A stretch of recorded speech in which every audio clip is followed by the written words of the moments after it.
Hello, and welcome to the International Critical Incident Stress Foundation CISM Live series, where we connect with critical incident stress management subject matter experts live on YouTube. My name is Kelly, and I'm the development coordinator and host of the CISM Live series. If you enjoy the content being shared today, please consider giving this video a like and subscribe to ICISF's YouTube channel to be notified the next time we go live. We also have a free item for all of our live viewers today, so be sure to listen until the very end of the discussion to learn more. My guest speaker today is Dr. Stephanie Conn, who is a former police officer, as well as the daughter and wife of police officers, and is a licensed psychologist at her practice, First Responder Psychology in Portland, Oregon, specializing in first responder stress, trauma, work, identity, coping, and resilience. She supports first responder agencies with CISM, peer support, and mental health training. She's the clinical director of Public Safety Assistance Network, a group of culturally competent clinicians who provide services to public safety agencies and assist in vetting clinicians for agencies in need. She is presented widely to first responders, sharing wisdom gained from her police experience, her research, and her therapy practice. She is the author of Increasing Resilience in Police and Emergencies Personnel. Welcome, Dr. Conn. Thank you. Thank you. That's a mouthful. It Especially is. The culturally competent piece. You're like, it's a bit of a tongue twister. So today we're going to be discussing critical incident stress management, peer support, law enforcement, and even tips for individuals, peer support teams, and agencies. But first, if you could please tell me about your transition from a police officer, peer supporter to psychologist to give us a sense of how you approach your work with first responders. Yeah, I love that question because not because I love to talk about myself, but because I like to highlight my why, and because I like to highlight my why in terms of the work that I do and my passion for it. When I was an officer, I had a coworker killed in the line of duty. We had a police psychologist who was a sworn member who really understood us, worked closely with the peer support team and the hostage negotiations team. And so he was very culturally competent and available to us. A year later, another one of my coworkers was killed in the line of duty, and we had changing from the police psychologist to a city psychologist who had no specialized training or experience with the first responder profession. She could be with someone in the street department one minute, and then the fire department, and then the police department the next, with no experience working with this group of people. So when my second coworker, Dwayne, was killed in the line of duty, and she's doing the crisis mobilization briefing, there's people in the room, including myself, and I of course knew who she was because I was on the peer support team, who were just like, who's this stranger in our house? We've never laid eyes on her. And she's speaking of how our brother just has fallen. And reading the room, she called me up to the front of the room to take over the crisis mobilization briefing and kind of go from there. And what ended up happening is I had peers saying, hey, don't know her, want to talk to you, you get what I'm going through. Can you talk to me about my marriage issue or this issue or that issue? And I said, I'm happy to as a peer supporter, but my skill set kind of stops here. And there's what you need goes beyond. And I had people that just would not take referrals to clinicians. And so I thought, well, and I looked and it was like, there's no clinicians that I can find that are culturally competent to work with this profession. And so I started counseling courses to fill that gap. And it coincided with a relocation. My husband and I decided we were going to re-up at a new agency in another country in Canada. And I was just going to continue my work there, straddling going counseling program and being a cop. But I ended up not being able to do that because of scheduling issues. So I just stepped out and went full-time into getting my education to do counseling for and other mental health issues, support services for first responders, with full intention of coming back and still being a police officer somewhere, stayed in shape, you know, all that kind of stuff. I was like, I'm still going to go back. I'm going to go back. And when people realized, okay, there's a clinician who's specializing in us, and there's many, by the way, just it took off. And I've never been able to take the time to go back into policing. So that's my why, is I saw that gap in the culturally competent clinicians and heard many a story of horror story, actually, of people getting terrible care that I just said, I have to be part of the solution. Mm, that's an incredible story. Well, so then what have you noticed with your first responder clients in the last year with all of the chaos of the pandemic and civil unrest? Oh boy, how long do we have? Right. It's been a lot. I'll tell you, I've been a clinician for 10 years, and in the last year, is the first time I've actually had to create a wait list because the demand is so high. So it's not even just what I'm seeing in terms of in the room, and obviously I'm going to speak confidentially about that, but just the demand itself has just gone through the roof, to the point where I'm getting referrals daily, and I'm just trying to, again, kind of put them places where they can get good care, or fold them into my days off, or whatever I can do. So that's the first thing, is that more people are asking for help. And some of them is, I think, a cultural shift. And then some of it is, this past year has been wretched for a lot of people in a lot of ways. So getting more specifically to your question, what I'm seeing in the room is, I don't know that I want to do this job anymore. Nobody cares about us. Nobody appreciates us. Can't, the laws here in Oregon have changed. So like every drug in the world is legal, seemingly. And I'm being facetious here, but so it's just like, so what, like, if you can use all these drugs and there's no charges, and you can't take people to jail because the jail won't accept them because of COVID and these kinds of things. So there's just this kind of, what is my job anymore? And so that's an absolute recipe for burnout, is you feel like you don't have any clarity on what your job is, or feel that you're effective in doing your job, and you don't feel supported for doing your job, or you're getting conflicting information. Do this, no, do that. This week we're doing this. And so I'm seeing a lot of burnout, and that's kind of the entry point as people come in burned out. And then I'm hearing the history where they've just been stuffing down traumas for years. And so I'm like, well, we actually have two things to work on here. We've got your burnout and your frustration with the anti-police stuff and the COVID stuff and, all this other kind of business. And then we've got all your other history that you've been limping along with, not knowing there's remedies for this. And remedies is probably a pretty strong word, but there's ways to address those hurts. And it's even extending into fire services. When they are trying to help someone, sometimes they even get verbally abused, and other times physically abused, because they're part of the government that's oppressing people, or these kinds of things. Or they're having, I know some have just gotten their butts handed to them because they needed to put on their personal protection before they went in the house, and the family members are losing their mind because they want them to come in, and it's reasonable that they want them to hurry up and come in, but they have to put on their protection. They can't just say, oh, well, you may or may not have COVID, let me run in because your person's in distress, and in medical distress. So it's frustrating for them as well. And you're seeing it across multiple first responder professions, not just one, correct? Oh, all of them. I mean, and just the other thing is that, most of them still have employment. It's not affecting their employment, but it's changing the nature of it, for police and EMS, or excuse me, for fire and EMS, and police to a lesser extent. It's all the personal protection stuff that they have to put on. It's a change in the procedures constantly. One day this is how they handle a call, and then the next time they're like, no, we've actually learned that's not how we handle a call. So fewer people go in the house when there's care to be given. So there's fewer exposures, and then there's so their procedures have changed, which is frustrating. But then on a personal level, all of them, or many of them, are now part-time teachers at home.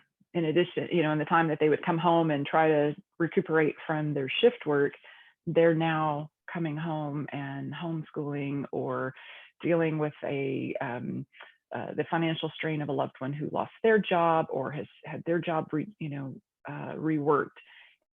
And so they're affected by those changes personally. And one other thing that's huge is a lot of people, particularly the last year, less so more recently, although I think we're going to have a resurgence of it with the George Floyd trial and, the Chauvin trial, is their family members on the police side are saying, all these cops suck, you all suck, except for you.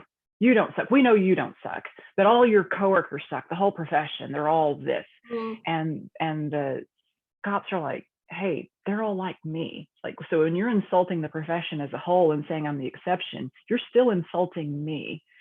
And there's been ruptures in family members and family units because some family members take such an extreme approach and say, all cops are, bastards.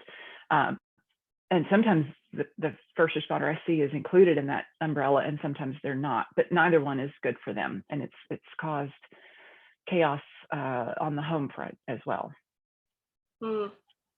Yeah, that's there's a lot of challenges that go along with that.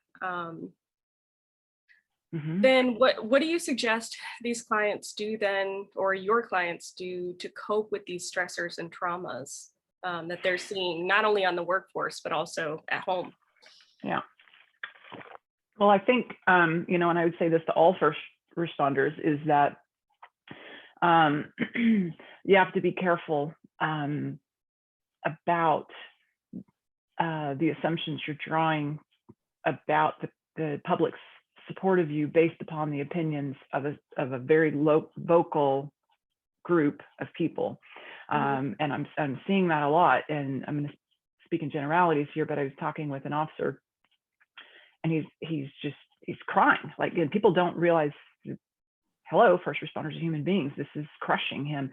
And he's like, why does no one support us anymore? Like, he's been in this profession for a long time. Why are we all of a sudden the bad guys? And just really heartbroken because he didn't realize that anybody cared about him. And it's interesting because when I told him that I tried to pay for the coffee of a cop in line ahead of me, that I had other people kind of elbowing me, they wanted to. And he's like, well, where are those people? Why don't I ever see those people? And I was like, well, maybe you're in the wrong county, but that might be part of it. But he actually had more tears to hear me say, there are people that support you. There are people that are doing things, but they are, we talk about silence being violence.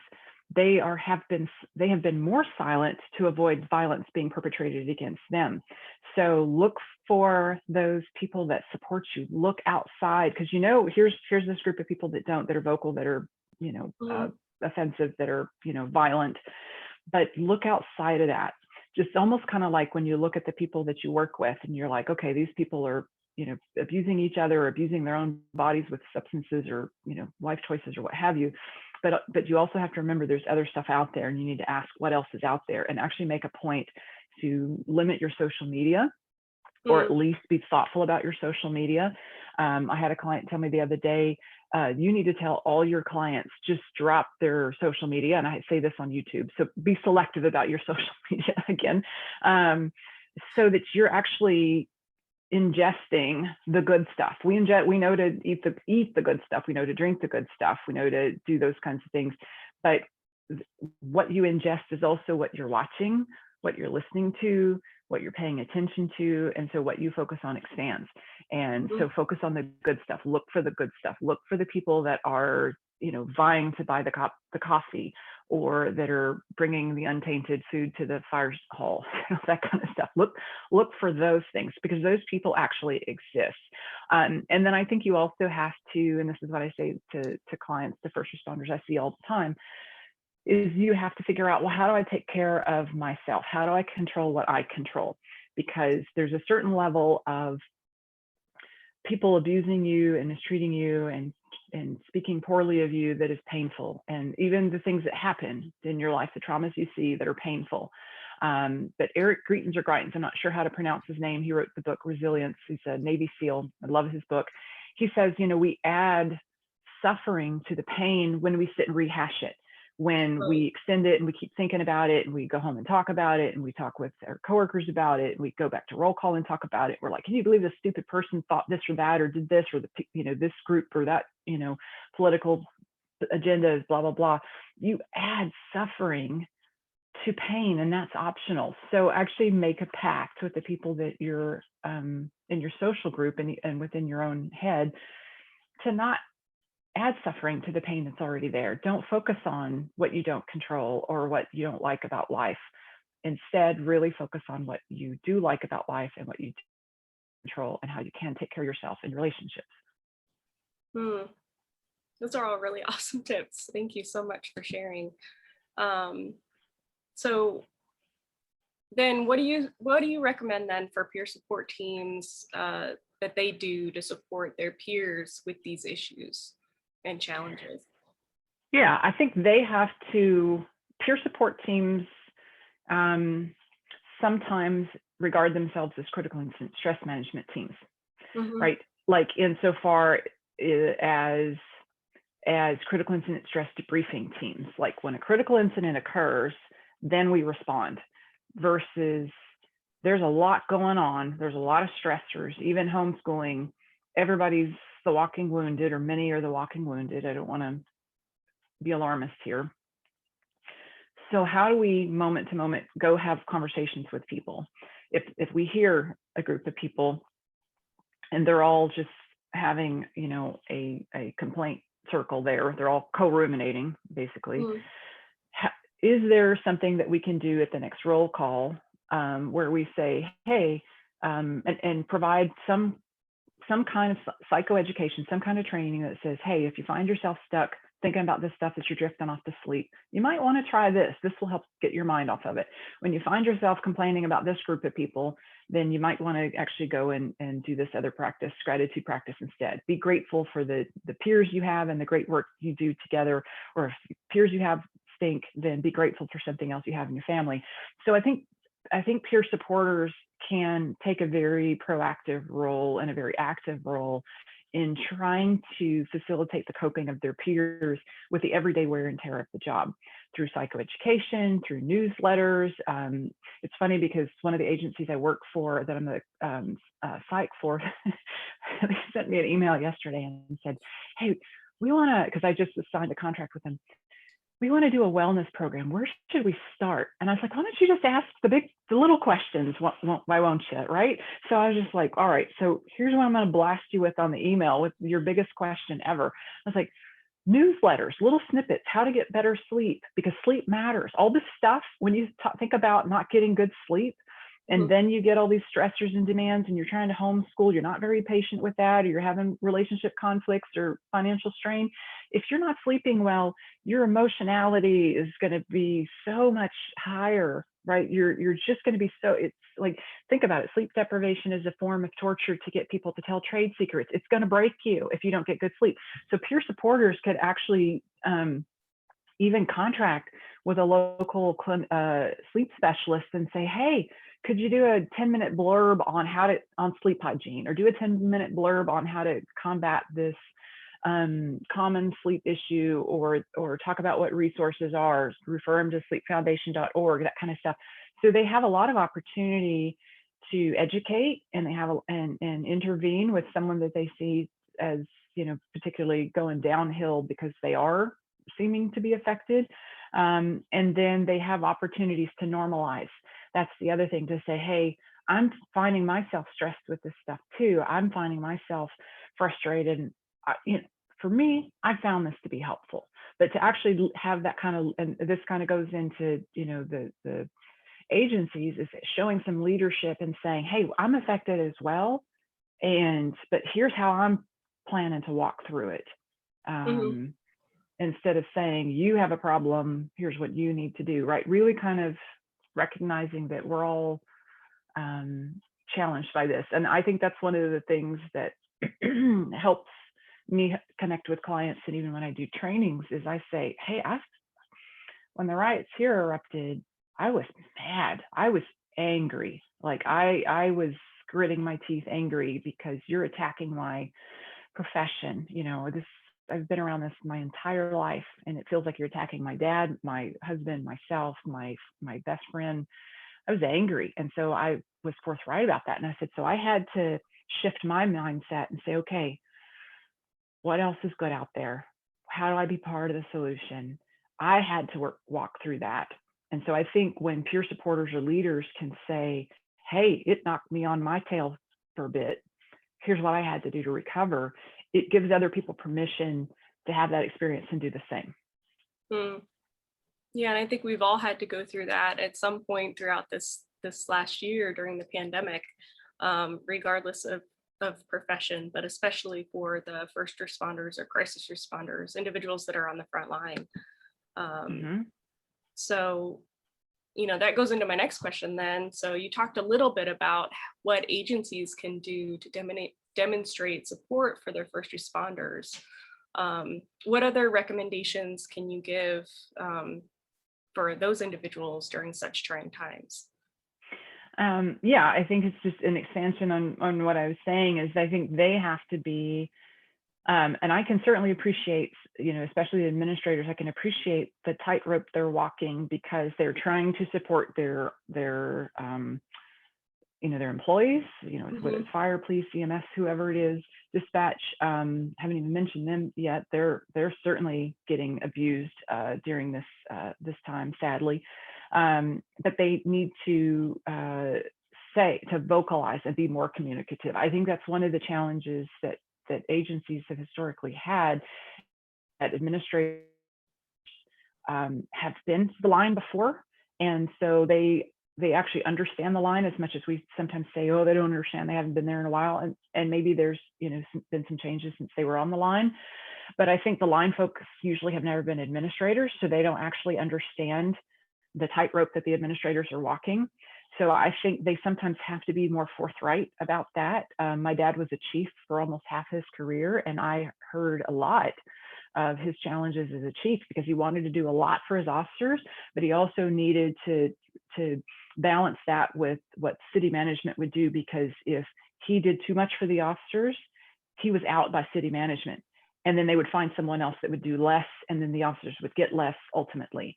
So he would have to figure out, how do I do that? But I think he made the same mistake that other administrators do, is he wouldn't always communicate that to them and say, look, I want to support you more. I want to do this. I want to be able to do that. But my fear is if I give you all this, then I'm going to be out, or they're going to turn around and shut something else down. So I'm not going to, you know, reveal my hand and just like get that all out there so that, you know, it undermines what the administrator's trying to do, but really communicate that support for their employees, really acknowledge what they know to be happening. And I just heard this from a client yesterday, where the administrators in an agency here locally actually met with a couple of senior officers and just sit and listened and took notes and listened and listened and listened and said, we're going to have meetings and talk about it. We're going to check with you in a month. That made a big difference for the senior officers that had that meeting, because then they felt heard, and they felt, you know, they weren't just like, okay, no, this is what you signed up for, you know, step off. Hey, we're doing our best. They're actually taking the information in. And I think when it comes down to, you know, feeling like your work matters, research shows it isn't that the supervisor gives you what you need all the time. It's that you believe they want to give you what you need. That's what actually matters. And I think, and that doesn't mean agencies get to just give lip service. Oh, we wish we could give this to you, and then really don't actually make any efforts towards it. But it has to be a genuine statement to them. And I think they need to know, I think sometimes ego gets involved, and sometimes busyness gets involved. Administrators don't always explain things or communicate as often as they should to the line folks and to the, you know, the varying ranks, what's going on and why. So, and when you don't do that, people tend to fill in the gaps. And if they're in a bad mood or things are going bad, they usually don't fill in the gaps in a positive, don't have a positive explanatory style for that. It's usually a negative one. So, yeah. Well, I do have a few questions from some of our viewers. So I wanted to ask those to you now. Joseph actually says he's a forensic psychologist, and he works with the sheriff's office and criminal investigations. He would like you to comment on use of appropriate short-term medications as well as EMDR. I actually missed EMDR a moment ago when you said stressors and trauma, so I'm glad, Joseph, that you brought that up. Short-term medication, certainly it can help, right? When someone's in a bad way and they need a boost until they can get through something, absolutely. But my adage is pills don't build skills. And I borrowed that from somebody else, you know, it's just wise. And so you don't take, you know, ideally, you don't take anxiety medication to deal with anxiety, the symptom, and not actually work on the source. Like, meaning for the rest of your life, you still need to work on the source, you know, and if the source of your anxiety is relating to, you know, work or that kind of, like, confront it, deal with it, face it. EMDR, for those that may or may not know what that is, stands for eye movement. So your eyes moving back and forth, desensitization or reprocessing, which is a mouthful. So I'll give you the 10,000 foot view of what it is. So when you go to sleep at night, between hours 6 and 8 mostly, but it kind of cycles throughout the night, you have rapid eye movements. Your eyes are moving back and forth quickly. It's processing the drama and the trauma of the day.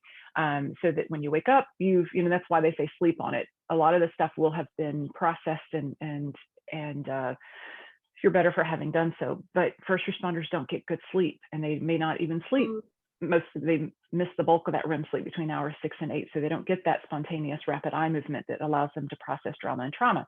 So what we do is when the person's awake is we actually have them in a clinical setting, of course, have them do the eye movements and say, all right, what's the image that's disturbing about this event, the negative belief, the physical sensation you notice, the emotion. And then we just have them do their eye movements, let their mind just start working its magic, doing what it needs to do.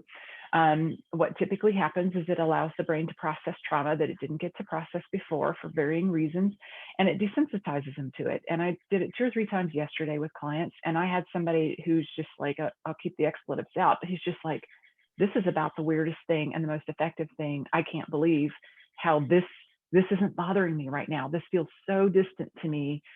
This is weird, pleasantly, like positively weird. And I've had other people, same thing. They're just like, because it works quickly. That one was quicker than usual to start and end in one session is pretty, is not the norm. But then you reprocess it, meaning if you felt like I should have done this or that should have happened or these kinds of things, you typically rework it in your mind and have some clarity about it. So you're actually able to set it aside and say, bad things happen. I did my best. It's over. And the beauty of it is it's permanent. It's not like you have to come back and have a booster EMDR session for the trauma. It's done. And I did that for a client who's just like, who got well so fast that actually it influenced his independent medical exam. And they said, he doesn't have PTSD when he was evaluated. And I said, no, I know he doesn't. He did. He doesn't now because EMDR did its job. His brain did his job.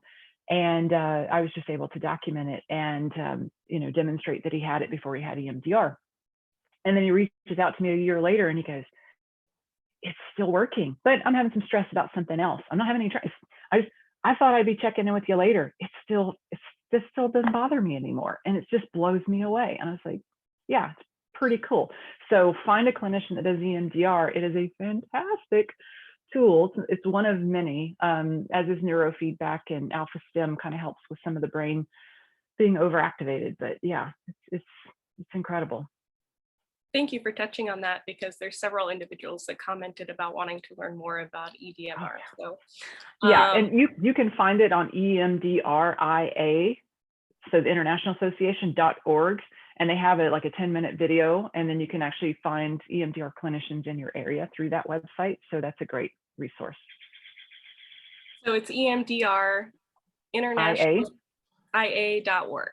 Awesome. Yeah. One of our other viewers, Betsy, had a question as well. She said that she's a law enforcement chaplain who works hand in hand with peer support. What suggestions do you have to help officers release the stress of the shift? Yeah. Release the stress. Yeah, it's fantastic. I think one is usually when we get to the end of the shift, you go home and you recount all the frustrating things that happened, or the annoying things that happened, or that kind of stuff. So my approach, and I say that do this not just with your shift work, but kids, ask your kids at the end of their school day, what went well today? What'd you like? What were you proud of that you did? Or shift the things you talk about, because again, what you focus on expands. So actually have them have a practice transitioning from shift to home, so that they can have a gratitude practice on what they were happy about, what went well. Actually, depending on their shift and their sleep schedule and that kind of stuff, it might make sense for them to work out. But if they're going to go home and go to sleep, you don't want them to go home, try to work out, and then go to sleep, because it's harder to do that. But if they work day shift and they're off at 4 and they can work out at 5, have dinner at 6, go to bed at 9 or whatever, then that's fine. Because that's a good way when you're keyed up like that and you're kind of tense from all that kind of business. A lot of times you need to discharge that through exercise, or doing something else that gets that energy, like offloading that energy. And if you can't do exercise because it's too close to your time to go to bed, like vigorous exercise, then doing other things like taking walks with the dogs, doing something else that helps them focus their mind on something else and discharges some of that tension. So, but having what they call them launches and landings, is having rituals with your family members when you come home, where you're just like, I can tell you one bad thing about my day, but I'm going to limit it to 10 minutes because I don't want to be doing that. And then the rest of the time, I'm going to talk about what went well, or things we're looking forward to doing on our days off, or when vacations possible, or those kinds of things. Awesome. Well, thank you. Scott actually says that he's been in emergency management for 15 years, and they don't quite experience the same frontline issues as police departments, fire departments, and EMS. He'd be interested to hear your thoughts for CISM in emergency support fields. My opinion for CISM and emergency support field, I'm not sure how to answer it. It's good. Like I've gone to emergency command centers, for COVID and for wildfires and that kind of stuff, where we have, mental health people kind of walking around and touching base with people, and, trying to make sure that they know that they're there. And what's interesting is there's only a handful of people that actually said, hey, yeah, I'd love to take a walk with you and talk about, and just kind of unload my stress, or I'm dealing with everybody else's stuff. But meanwhile, my family's at home, potentially in the wildfire, my family's at home potentially being affected by this. So I'm actually having to abandon them to work on everybody else's stuff. So occasionally I had people that I would do walk and talks with, and just kind of talk to them about the stress of leaving their family alone while they dealt with something else, or just the stress of dealing with the other. But it was interesting because I had some people say, I don't actually need to walk and talk with you, but the fact that you're here makes me feel supported by my agency. The fact that you're around, and should I need you at some point, that is actually, that's my bank for me, in terms of feeling like people actually realize that this is stressful work that we have to do. So I don't know if that touches on his question, but that's kind of my experience in doing that, is making sure those people feel supported. Thank you so much. I appreciate that. Let's see if we have any other questions, and if not, I've got another question for you actually in the meantime. You recently had your presentation accepted for the upcoming World Congress 16, Wellness Admitted Certainty, titled From Office to On-Scene, Vital Skills for Mental Health Providers. Can you provide a little more information about this upcoming presentation? Yeah, I'm pretty excited about it because it's kind of a channel that's coming off of some of the work that I'm doing with Fraternal Order of Police, and at the national level, and International Association of Chiefs of Police. I'm on a work group there for us identifying or creating the vetting criteria for identifying culturally competent clinicians. So as I mentioned, I like giving my intro how I got into this, because it gives you my why. Why am I doing this? Why is this needed? And I think most people understand it's needed, that when first responders go to a clinician and the clinician says, well, why'd you have your gun out for the shooting, which has happened, or just ask for a different shift, or what's happened a few times is I now need therapy because of you, or started crying, or once somebody told me the other day, their clinician just started doing deep breathing because they started getting so distressed at the story of the first responder that the first responder started taking care of the clinician. And so, so the work that I'm doing with FOP, Fraternal Order of Police, is to create this approved provider bulletin. So, okay, here's the clinicians, right? The work I'm doing with IACP is how do we teach agencies, officers, and agencies and officers primarily, how do you pick a clinician? How do you vet a clinician? How do you know they're going to be any good at what you need them to be good at?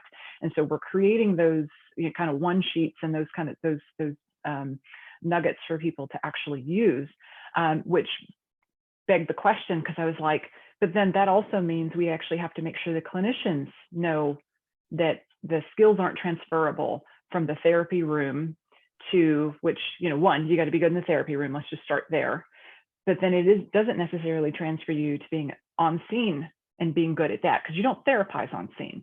Like, so you ask deep questions in the therapy room and get people to talk about stuff and unpack stuff and deal with, kind of historical stuff that's affecting their current stuff. You never do that on scene. And so part of my work, even as the clinical director for Public Safety Assistance Network, and I'll credit my colleague Drew Prochniak for this acronym, as he says, the team approach.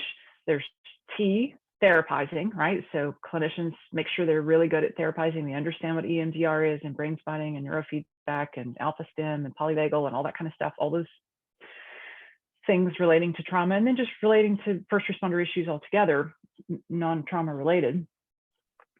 But then do you have people that actually are really good at educating? So that's the E on the team. Are they good at going into a training setting at a police academy or in an agency and training in such a way that it keeps the people engaged? It doesn't tick them off because you're assuming that they are broken toys in the toy box, right? Are you actually able to do that? And some people are really good in the therapy room and they are terrible in the training room. So, in the educational component, they just don't have that skill set. I mean, my background in policing, I had advanced training in training. I did the training for a lot of the training for our department, and I had basic and advanced training in hostage negotiations and crisis intervention. So that's the A. Can you assist with crisis intervention, crisis negotiations, hostage negotiations? Do you have the training for that? Because again, that's a different skill set than therapizing. It's a different skill set than educating. And then the last one is M, the management, which is like managing peer support teams. Do you understand the peer support team needs? Do you understand how to work with them and understand that you're there as servicing the peer support team, who are in turn servicing the peers? You're not it's not a clinician team, it's a peer support team. Do you understand how to manage it from the bottom by supporting other people so they can support other people? And which also includes managing and developing wellness programs. So when you get the big funny email questions like I got yesterday, where do we start? Before he asked me that question, he said, I know you've done the research with the departments. So has this clinician done their work? And have they interviewed people that have won awards or have been recognized for having progressive wellness programs? And I've done tons of research. Like, I've talked to many agencies and said, how do you do it? What'd you do? How'd you turn that around? How's it been received? What are you noticing? And not all people are going to be aware of that stuff unless they do that research and they know where to do that research. And so that's the gist of the presentation. It's for two streams. It's for the agencies who have limited budgets and don't want to get into your contracts with someone to do trainings or do this and that, and then only find out they're terrible at doing trainings or terrible at managing or making recommendations because the stuff they're recommending is from 10, 20 years ago. And then it's for clinicians. So if they're in one of those boxes, they're therapizing, and they're like, I kind of think I want to get into this domain. It gives them a sense of here's the skill set you need to work on, and here's where you might look to start building on that. So it's really for both tracks. So it's kind of a win-win for everybody involved. Well, I don't know about anyone else, but I know I'm excited to see your presentations in the upcoming World Congress. That's awesome. Thank you so much for expanding upon the title. We have one more question from Richia. They're from Northwest Florida. They work in EMS and in the process of putting together a peer support team. They ask, what are some more suggestions you have to help boost morale that they can do in addition to a newsletter? I think going to and talking with the teams individually, because a newsletter can be more impersonal, but I think some more of the relationship building, like I see you and I see you're struggling and you're not alone in this struggling. I think sometimes having those either group meetings to acknowledge, hey, this has really been bad for everybody, and can we acknowledge that, and then can we take it a step further and talk about how we would cope with it. I think that's a bit more personal and allows people to ventilate those things, as long as you don't let it devolve into a bitching session. And I think that can be really significant. I think a newsletter gives them something in their hand to go back to and employ strategies you mentioned. But I think that one-on-one contact, or that contact with the group where you actually acknowledge that the morale, like this isn't a secret. We know the morale is bad, and we know that you deserve better.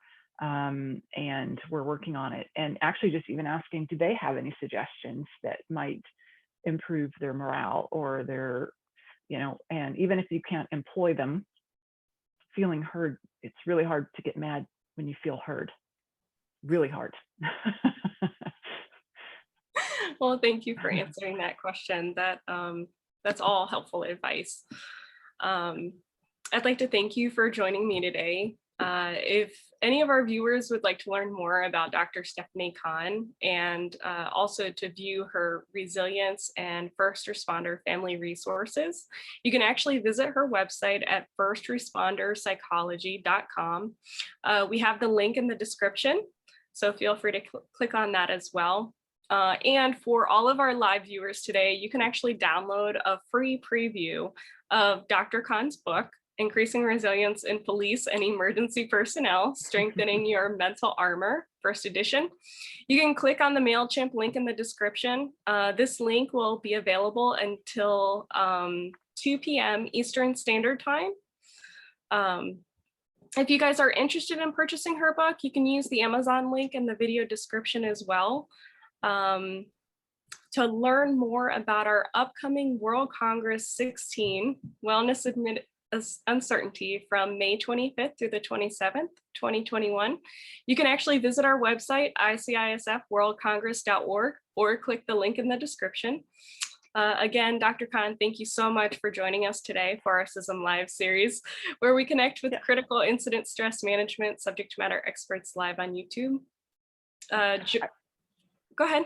Sorry, I would add rather that if people wanted a signed copy or a copy with a special message written in it to their team, to their loved one, to themselves, then they can actually purchase that from my website, firstresponderpsychology.com. There's a PayPal link. You just do that. I've got to put some books in the mail on Friday, so you can get it there as well with a signed copy or a clean copy. You just make the recommendation or make the comment which one you want. And that's on firstresponderpsychology.com, correct? Okay, Yep. Awesome. Thank you so much. For all of you that are still watching, please make sure to join us in April and May, where we will have many CISM Live series coming up. And viewers will get a preview of upcoming World Congress presentations, as well as learning more about ICISF's refresher programs. Again, if you've enjoyed this content today, make sure to give this video a like and be sure to subscribe to ICISF's YouTube channel so you don't miss out the next time we go live. And we'll see you all next time. Bye.